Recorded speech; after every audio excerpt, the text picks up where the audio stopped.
When I think back on all the fears when I was pregnant, all of them dismissed except for one. The only test the state mandated was genetic. Looking for that extra chromosome. Hello, and welcome to the If We Knew Then podcast. I'm Stephen Sachs, And I'm Lori Sachs. and this week is part 2 of our conversation with Liv Meriano and Danielle McKinney from the Down Syndrome Resource Foundation based in British Columbia, Canada. In this episode, we continue to discuss education, supports, inclusion, changing the mindset and approach to supporting students, especially when it comes to accessing their curriculum and reaching their potential. There is so much information in this episode, but a great tool to refer back on is their website, dsrf.org. It is packed with free information, some things we will talk about, and some things you'll find as you scroll through their site. If you're in their area, go right to the Programs and Resources section of their site, and you'll see a whole list of services and activities that they offer their local community. They have a wide range of one-on-one services and therapies that they offer, speech and language therapy, occupational therapy for children, for adolescents and adults with Down syndrome, sexual health education, and also mental wellness for people with Down syndrome and their families. Scroll a little further and you'll see their group programs. They have a money, math, and budgeting program, reading and communication, a summer social circle, and also things like Hatha yoga and Taekwondo for beginners. Now, those are on-site programs, but like I said, this website is for everyone in our community. Anyone with access to the internet can go to this website. Under their information page, they describe what is Down syndrome. There's a little 5-minute video right on the page just talking about what is Down syndrome, a quick guide to Down syndrome for parents. And on this page, they also have information concerning prenatal testing. But there's all kind of information there, from educational development, living with Down syndrome, medical and health information. They talk about Alzheimer's, also autism that may occur in someone with Down syndrome. And they also talk about physical, psychological, and social development. There's also a blog, so much information. They have information on past events with videos that you can look at, and you can always sign up for events that are virtual and see those live, or they'll be recorded so that you can refer to that later. So we highly recommend that you take advantage of that website. But in part 1, we were discussing visual translations, and Liv used the example of how she uses sentence strips and the equal sign to represent the word are. Remember, like in how are you, and how was a question mark, and are was the equal sign. So let's just get started. Let's get right in. I know, Laura, you had some things you wanted to ask. I had a question when we were talking about the words and things. How would you visually translate when you read a book? That's one of the things, especially going into 5th grade. So this is a selfish question. What are some supports that you can recommend or approaches for the comprehension of, stories? We kind of touched on this already with the WH questions, and just first setting that foundation of making sure that the student has the underlying concepts strong before trying to move on with the more, abstract things. So if you think about the WH questions, some of them are definitely more abstract, but some of them, it's just the word that's abstract. So if you teach that who means people or animals, then that all of a sudden is concrete, right? And you pair those together, and like Liv said, you can add a sign so that they have that additional input with that. Definitely why and when are going to be a little more abstract all around, but you can teach that where is places, and you can show pictures of a bunch of different places.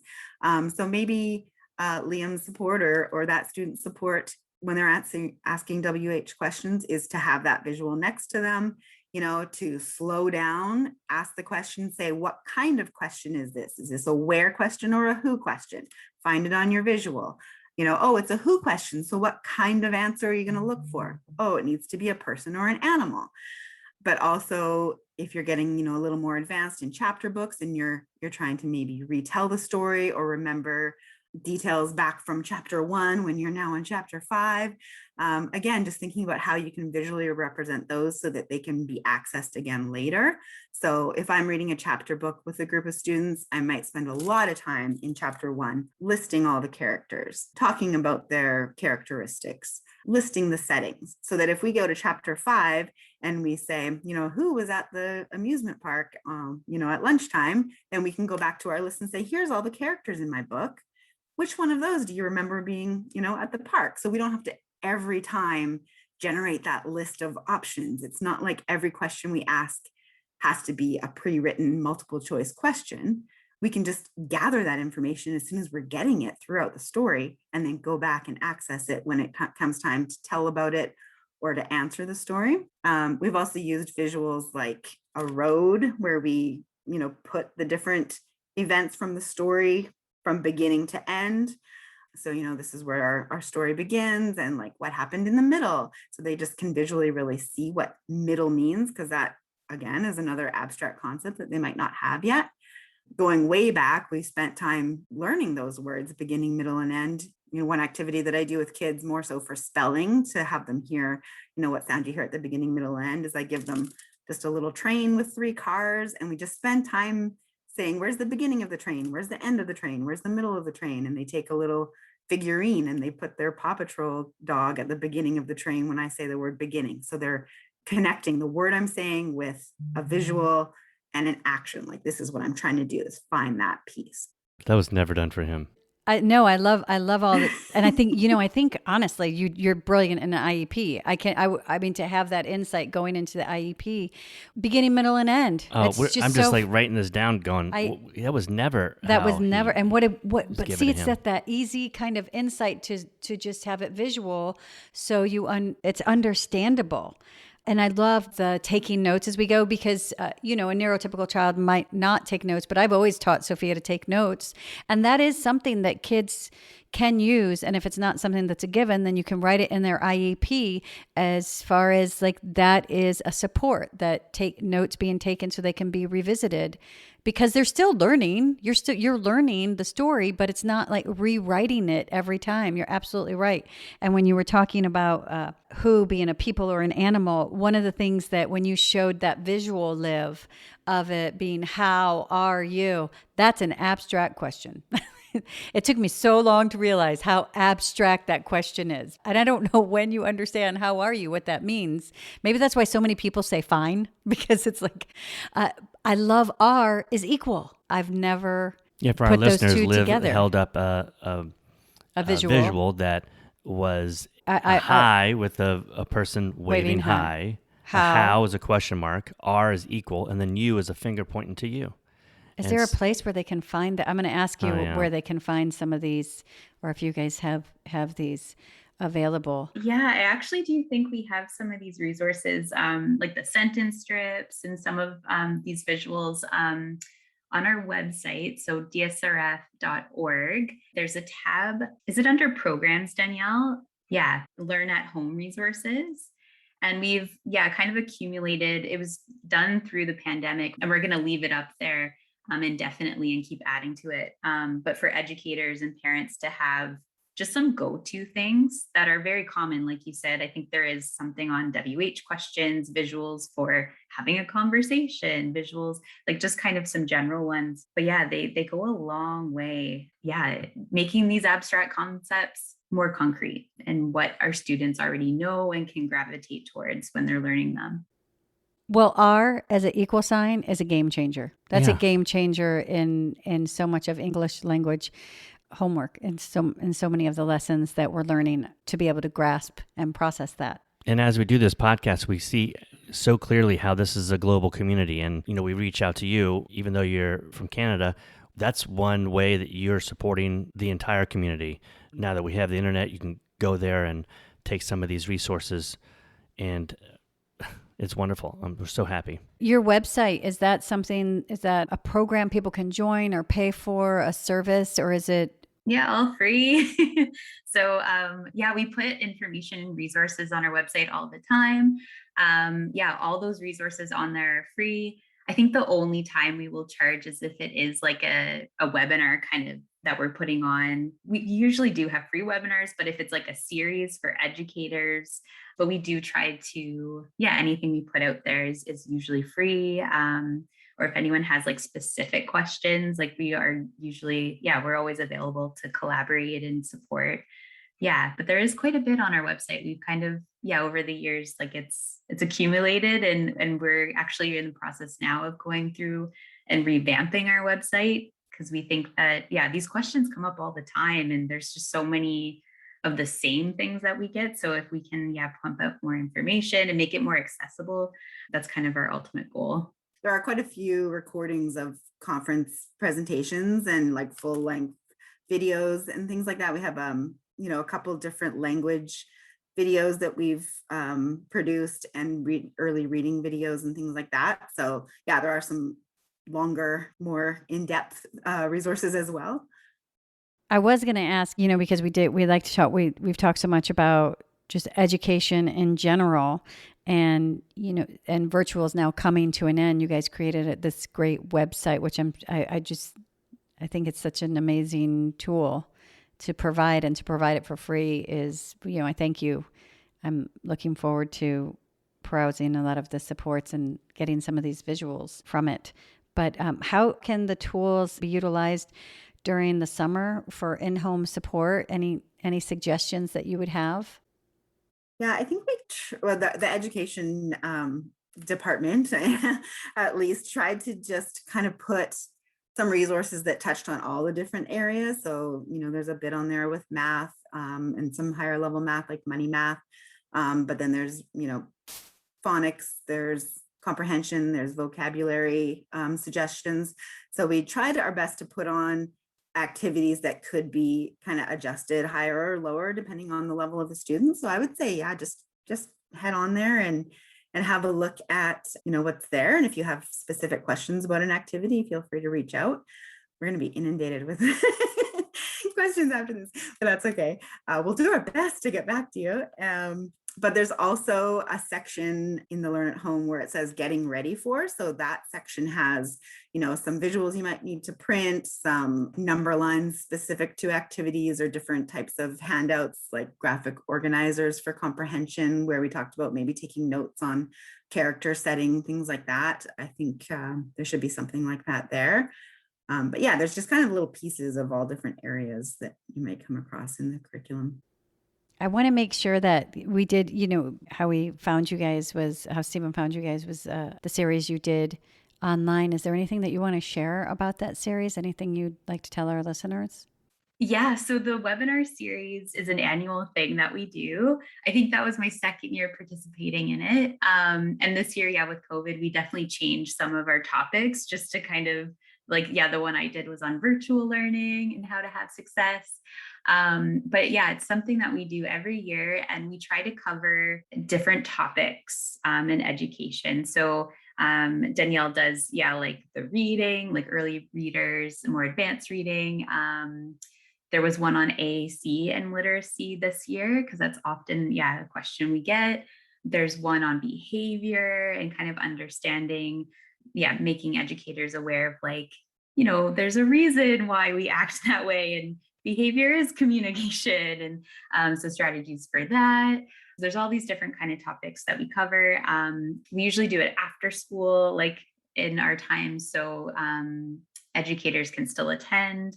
And the target population is for educators or educational assistants. I'm not sure if there are EAs in the States, but anyone that supports someone at school. And we do get a lot of parents, though, that attend the series. And it's basically there to just kind of present from a lens of, learner with Down syndrome, what works for our students, some strategies and tips for their learning at school, and an opportunity to all collaborate. I know there was I think the last webinar, someone on our leadership team connected all the kind of dots, and people were sharing what they're doing with their students. So it kind of all comes together where educators also get the opportunity to share what they do, and share their successes, what they learned, still what they need to learn. But it's a very nice way to kind of sum up the series. yeah, am I missing anything else, Danielle? No, I think that you got most of that. So I'll have to have a look if I don't think it's still available right now because it was available to people who attended for a certain amount of time after it was over, but it will definitely be coming out again. I feel like we talked about doing it in the fall again. Yeah. But you're wrong. Yeah, we just did it this spring. But we normally do it in the fall just to kind of get the school year off and running. So definitely have a look there. I think you can join our mailing list too to get reminders or information about when things are coming out. And so is that something that you have to watch live, or is that something that you can access after the fact? Yeah, no, if you signed up for, well, this one anyways, the way we did it, during COVID, if you signed up, you could watch it live, but then you also were provided with the recordings that you could access for a certain period of time. Okay, great. So if you don't have time to watch it live, you can sign up for it, and then you'd be able to access it on more when you find the windows. Exactly. Correct? Yeah. What accommodations can you recommend that parents should fight for in an IEP? One thing that I think was mentioned at one point is giving our learners like more time. So yeah, they need more time to process things. I'm even constantly reminding myself, like, no, Liv, like wait, 10 to 20 seconds before jumping in. Like we want them to be more independent. So I think allowing them more time to either, like learn a skill or process information is, I think, a really good one to have on the IEP. I think another one would be decreasing maybe distractions or thinking about strategies to kind of support their learning. And when I say distractions, it could be like classroom, like with noise and, how much things are on the walls, but it could also be considerations to their learning, like when they're given a worksheet, like cover up maybe all of the things they don't need to pay attention to and present information one at a time. So I think that might be something too to advocate for, is when you are teaching a skill, isolating different tasks and targeting just that one thing. I guess that's more of like an adaptation or accommodation. We talked about showing or demonstrating learning in a different way. So maybe adapting, like if they're doing a test, can they give their responses with multiple choice, or to kind of compete with difficulty with recall or memory? But if they're presented with options, can they give their answer in that way? I was just going to say a little tip along the same lines as the spelling that we talked about earlier, right? Liv mentioned not having multiple questions on a worksheet, but if you can imagine, say you're working on addition to 10 equations. Well, if you just have a set of flashcards that are all the possible equations, between 1 and 10, you can just give them that flashcard. It's the same as having 10 of them on a sheet. You just say, oh, we're going to count out 10 of these. We'll do 10 cards today. And then you give them one at a time, then they're only seeing that information, right? And to pair that with another way to respond would just be to have their own personal set of number cards. So you're not having to create a multiple choice question every time. You just give them their question card and you give them 2 or 3 choices of numbers, one of them being the right answer. So then they have that option right there. They don't have to say the number out loud. They don't have to sign it. They just have to point to the right card or hand it to you or put it in a cute little bucket or whatever makes it motivating to them too, which I think is something else we didn't really touch on, but just have to get in there to use their interests and to use their, just looking for things that motivate them as well. Do you want to talk about that? Do you want to talk about using their interests to motivate? Sure. It just jogged my memory when Liv said, the worksheet covering up things. As much as it is great to cover up a lot of that excess information, sometimes something as simple as their favorite character on the corner of their worksheet is super motivating, right? So just anything that makes it, like a little more appealing to get them in there. But yeah, we always try to start, from day one, knowing what our students' interests are. So what kinds of things they're really in love with, and just inserting those as much as possible whenever we can. It doesn't take anything more to write a word problem in math that includes Paw Patrol characters than it does to include, random kids' names, as they often do, right? So just finding some way to just tweak it a little bit to include some interest that will draw your student in. I'd rather figure out how long it would take Iron Man to go from Exactly. Station A to Station B if Captain America was on Train C. Exactly. And see how much more fun it is to think about these things for our students than it is to just use those ones that come straight out of the textbook. Yeah, that's fantastic because it's more fun for us. And then I think that it's learning is fun. I love the whole Thoreau approach where we're just like learning as we're doing because it's enjoyable. It's not a task, you know. I love that. Thank you. I don't know what they have where you guys are. Do you have curriculum that kids are on curriculum or non-curriculum? That's one of our biggest challenges in school is the fight to keep him on curriculum. For us, we believe it's to keep the school accountable to teach him. But it also impacts Liam's ability to receive a diploma, and it will further impact his opportunities for education. So can you speak to parents about supporting their children to stay on curriculum? Yeah, I think here the equivalent of, kind of what you're talking about, we have either the regular program, which students would graduate with the regular diploma, or a modified curriculum. But I don't think, and I'm not going to claim that I know this for sure, but I don't think that anyone needs to make that decision until high school, whether, they're following which path, right? So for the most part, they're going to be, using strategies that include that learner in the typical curriculum. Maybe they're going to be reducing the number of questions they're required to do, or the number of words on the spelling test, or like how much support they need as far as visuals go, which doesn't necessarily change the task. It just, presents it in a different way. Yeah, so just thinking as much as possible how you can accommodate before you decide to modify, but also realizing that, our students are going to need more time, more repetition, more practice, more opportunities to generalize in different settings and with different people. So, it might be hard to follow as close to the curriculum as the rest of the class does, but that some of those foundational skills are really important. And moving on is not going to be beneficial in the long run. So I don't know. I don't know how it works with, the way your school system goes, but, having a little bit more time, thinking that, Down syndrome is a developmental disability. So, in kindergarten, when all the kindergartens are learning to read, that might not be the time when they're going to learn all the things that they need to learn to be a proficient reader. But skipping those steps and moving along with grade level is not beneficial either. So just finding that way to, give them what they need. And it could be a little bit more on the onus of the parent, which can be tricky sometimes too, because we also know our kids are not ready for more schoolwork when they get home at 3:00, right? So yeah, it's hard because I think that there's so much that will take them away from the typical curriculum that they do still need that extra, but still not saying, okay, well, they need more time to read, so they're never going to do these other things, just realizing that they're going to be pushed forward a little bit more. I get for high school to make that decision because you can have more of a clearer picture. From kindergarten, they wanted to take Liam off curriculum.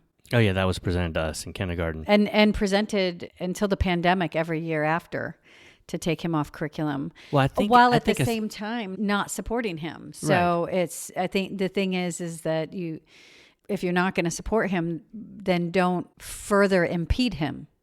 And I think for parents, it's a hard battle because it's an aggressive battle that's presented to us. And, until we had insight about what was happening and we had to teach our kids at home and actually support them, which I would imagine, I know we saw a greater success because he was given just the accommodations from his IEP. So for us, we've always felt that need to just stand up for that ability because it's not fair. Like I said, with our daughter, and I probably say it way too often, but with our daughter, she had the same kind of challenges learning or not grasping things, but it was never presented to limit her. And then as she did progress, she was able to even move herself into honors. It was just, she needed that time. There was a time that it just clicked. And then we've seen those same things with Liam where Or it just clicks. it just clicks. But Danielle brings up a great point where the difference between moving from the curriculum to a modified curriculum, that in that original curriculum, there's everything he needs. accommodations, Yeah. right? But I feel like when accommodations are set for Liam in the classroom, even through the IEP process, it's seen as a crutch that shows he shouldn't be in the class. Does that make sense? Yeah. That's what I always feel. That's how it's looked at. The school district then goes, see, we have to put these things in place for him, and it's showing that he's not getting it. But it's just presenting it, like Danielle said, in a different way, and give him a little bit of time, and he does get it. Not that, But again, I don't want to just keep it, but a neurotypical student have is that, allowed the same yes. thing. It's just a matter of that once you write it down in your mind, it becomes more than it is. And look, there's kids that benefit from a modified curriculum, that benefit from a different kind of classroom, and we're not debating that at all. But when you feel that your child needs to be in this inclusive environment and stay on, You should be able to make that on decision course. for your child. that you Because should you're be the able to one make as that the decision. parent who's going to do the brunt of the work. And I think it's too soon. Like we shouldn't be kindergarten, being come on. we shouldn't be being asked in elementary school to take away, because to me I feel, and I know that this is not fully the truth of the situation, but to me, because of our experience, I feel like it's being asked to be excused from responsibility to our son. In elementary school, that's just what it feels like, because we haven't done all that we can do. We haven't given those opportunities. Well, we can see in the framework that's built that it's easier for the school system to put all kids, generally all these kids that need special supports, let's say, to put them in another classroom and get them out of the typical classroom. It's easier that way to divide, right? To divide and conquer these kids. But we just see the benefits of Liam staying But you're in the not trying to classroom. conquer a kid. You're trying to teach a kid. I feel that. Could you ladies want to talk about the importance of inclusion in a Sometimes classroom? it feels that way to a parent. No, but I'm saying that it does feel that way, because it is definitely like you're trying to put a child in a box or in a box. This isn't a warehouse classroom. where like they enter the door and that after 8 years they come out the door and we're done. Like, it's not just process them through. There's individuality here. Yeah, it's being missed, but do you ladies want to talk about the importance of an inclusive classroom? I just was, just had a kind of a picture when you said that, like taking all these kids who need extra support and putting them in a different classroom. Well, imagine the diversity of supports you need to provide in that classroom now. So why is that better than having one or two kids in a classroom who need some support? So it just seems counterintuitive to, what would be the easiest way to provide support, the number of different ways you're going to need to support those kids in that separate classroom are going to be equal to or more than the number of different ways you're going to need to provide support in a typical classroom or in an inclusive classroom. So yeah, that seems like, why would we do that?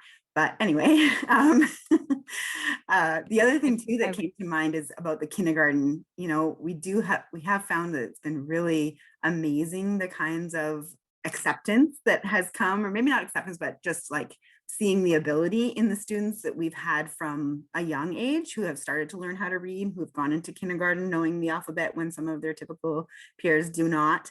And I think it's like the beginning of that mind shift change, like that. Yeah, these kids can, they're like, wow, you already know your letter sounds, like this is amazing, like we can work with that, right? So giving them that extra edge going in and having a little bit of, even if it's just understanding the routines of kindergarten, that we're going to sit at circle time and we're going to listen to the teacher. Well, they can learn that at the library story time, right? So just kind of having an understanding of what they're up against when they get into school and preparing them for some of those things can help to just change the teachers or the team's view of that child too. But yeah, so in inclusive education, I think Liv and I had a bit of a chat about this, and it definitely is something that's, comes up often. But an inclusive classroom can look different and can vary from one classroom, one school to the next.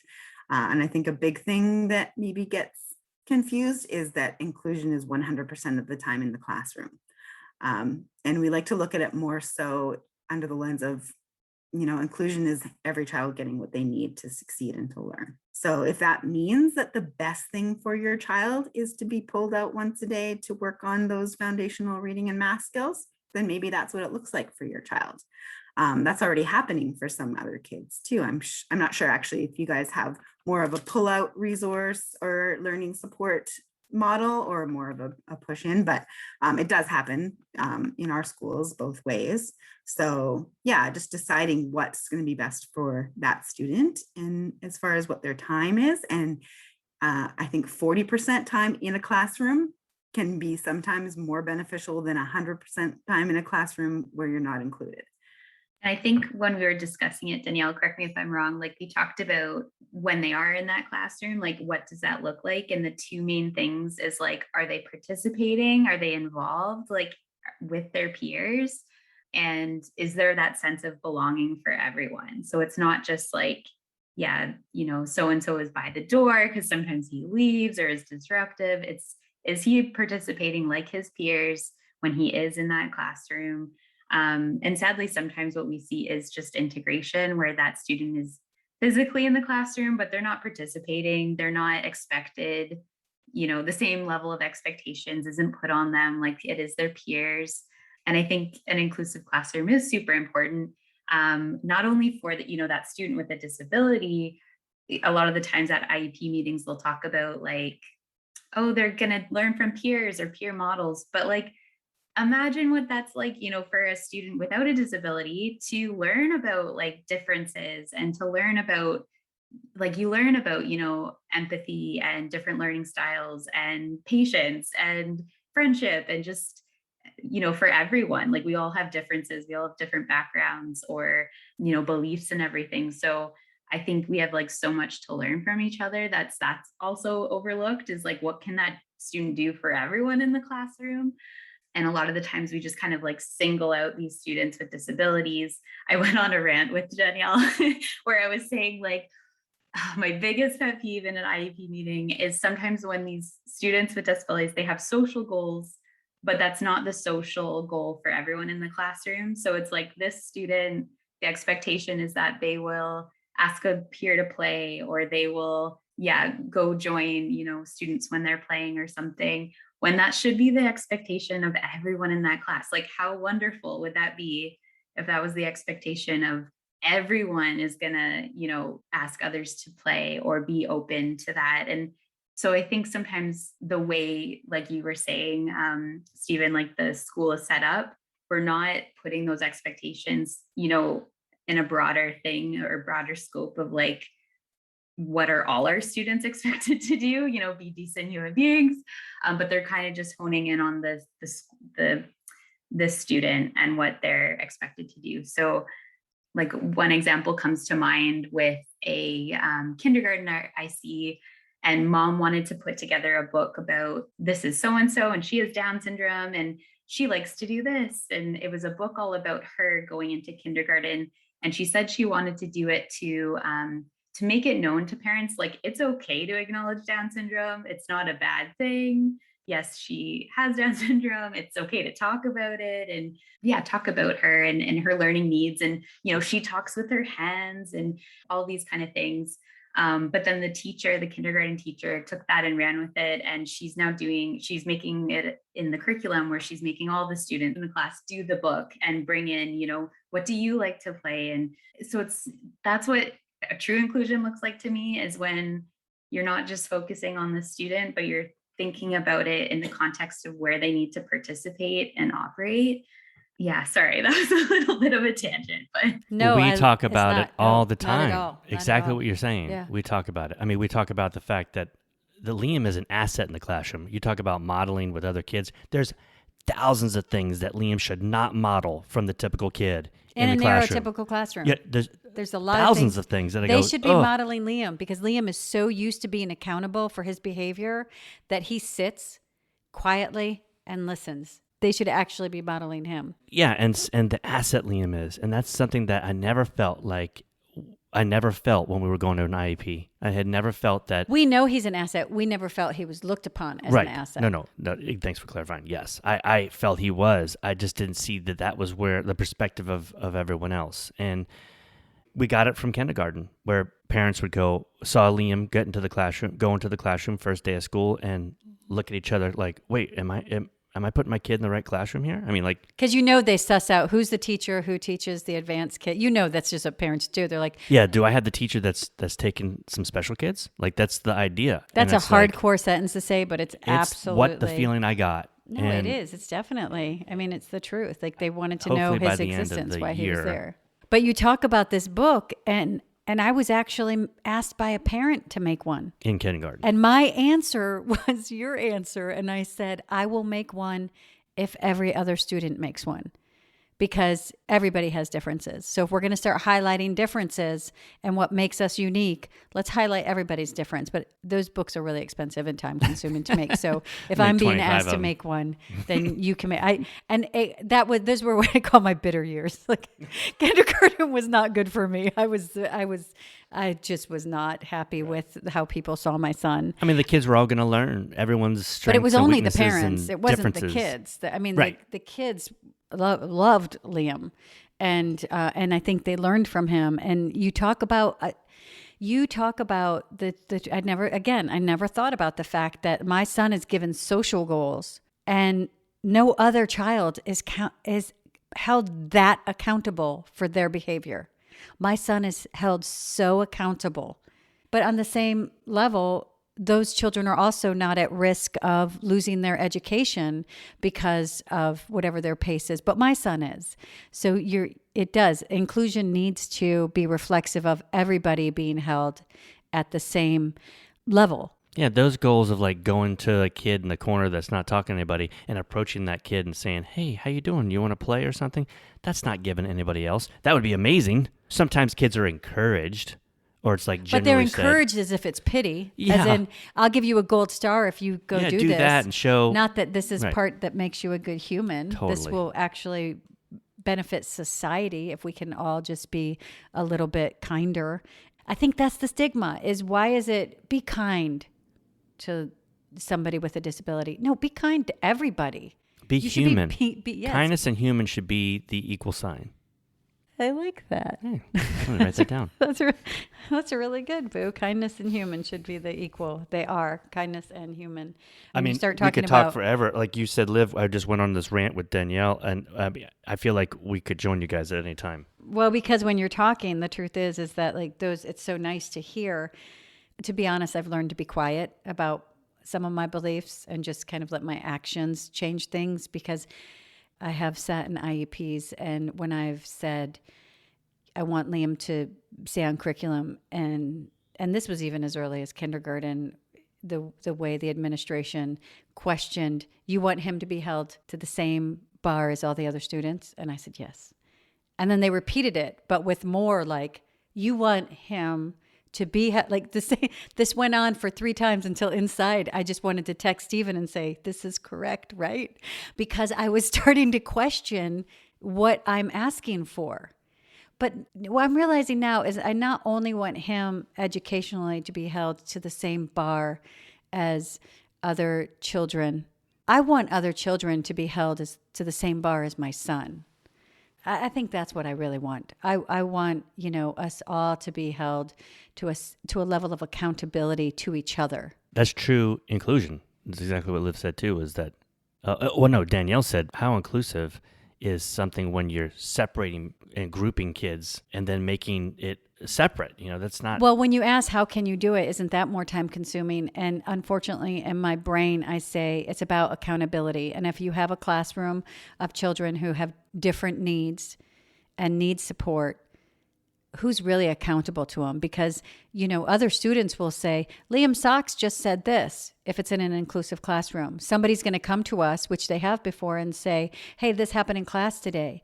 If you put a group of children who have different needs in a classroom where there's no one there supporting them or advocating for them, you're relying on one teacher. And if there's an aide or however many aides, you have to really trust. You have to know how that person sees your child, because it's not about what they went to school for. It's not about what their goals are. They're probably great people, that this is the classroom that they want to be in. But that isn't the most important thing. The most important thing is, how do they see your child? What do they see your child's ability? Because they will be the one to influence that ability, and they will be the one to either lift it or limit it. I'll go back to the last 10 weeks of Liam's 4th grade year, and it was magical, because he had a teacher who right off the bat, when he read, I don't know what she had explained to us a little bit about her experience with Down syndrome after the fact, but we didn't know going into it. And she didn't know Liam as a student. But within the first week, she had a conversation of his accomplishment, how she could see the amount of work he had done to get to where he is. And it was sadly the first time a teacher has ever stopped to say that. And she said it to Liam. You know, Liam knows how hard he works. Liam knows he works harder than most people. He knows it. And it was the first time a teachers should be saying that to him all the time. Do you know? Like, teachers should just acknowledge, even so other children can know, that don't complain about your homework. Liam Sachs goes home and does homework. You know, he does homework. He's doing the work. His whole day is homework. Right? And it was magical to see not only a teacher who really believed in him, who could acknowledge the work he's done, but also the effect that had on the rest of the classroom, to where kids would support him or encourage him. Well, And Danielle also, talked about how getting kids to succeed at first, right? So giving them these questions that are supported so they can succeed and have that going into a classroom. She would come to us and say, I'm going to ask Liam to read the second math problem. So then we have a chance to. But that's just an go over and support accommodation. him. Yeah. That it's not the first time he sees it. Yeah. Then he can go, he presents it in his best ability, and that bounces off the other kids of saying, hey, Liam Sachs did a really great job. You know what it did, though, which we noticed like at the last maybe a week or so, is that when she would ask a question, you know, we teach both of our kids, ask questions if you don't know, or answer, participate. She would ask a question like, are you getting this? Do you need more time? And Liam would say, I need more time, or he'd participate. Well, sometimes either we didn't need more time, or I'd just say, you know, we'll do this later, to him privately. And you'd hear her ask the question, and there'd be silence, and there'd be a B, and no one would say anything. And then another kid would go, I'm not done yet. They were waiting for Liam to ask for the more time. Like, you could tell that was, But they needed it too. They needed the time too. So every time, kids are afraid. Kids are afraid to ask for that time. Kids are afraid not to get it. And what an impact it had on that whole classroom to see Liam there asking questions, participating, and getting things right, learning and knowing. It was so magical. Like, I couldn't have ended the pandemic on a better note than to have this teacher and to like really experience the inclusion and really the joy that brings. Yeah, there was a moment where he was called upon to do something, but he didn't really want to do it. So he resisted. He's just like, I don't want to read this. And he just paused. And another kid, this had never happened before, another kid just, this is virtual, but another kid just came in and said, come on, Liam, you can do it. You're smart. And I was like, oh my gosh, how that is going to carry those kids on for the rest of their lives to then start to make the change that we're all really trying to make. What changes does that make? Because that experience changed me. I mean, it filled me with so much hope of knowing, unfortunately, going into this year's IEP, we're going to say, no, we know you can do it. Yeah, but those are the future. These are the supports that we've been asking for. Someone finally did it. So we know it. We know it can be done. We're all about, regardless of what human it is, regardless if it's our child, knowing you can do it. Like, I know you can do it. Sometimes it just means something different, but I believe you can do it. Kind of wonder, like, what are people thinking is the downside of having high expectations? If we just believe that we can do it, step by step, maybe we're not top of the, mountain high expectations, but, just thinking, hey, maybe this is something that's going to work. I just don't know what the downside is.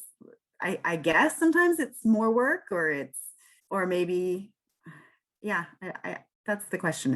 Well, I can tell you the negative side is that when Lori was talking about being in the IEP and saying, I want my child held to this standard, and it was the reaction of, oh, Mom, come on, really?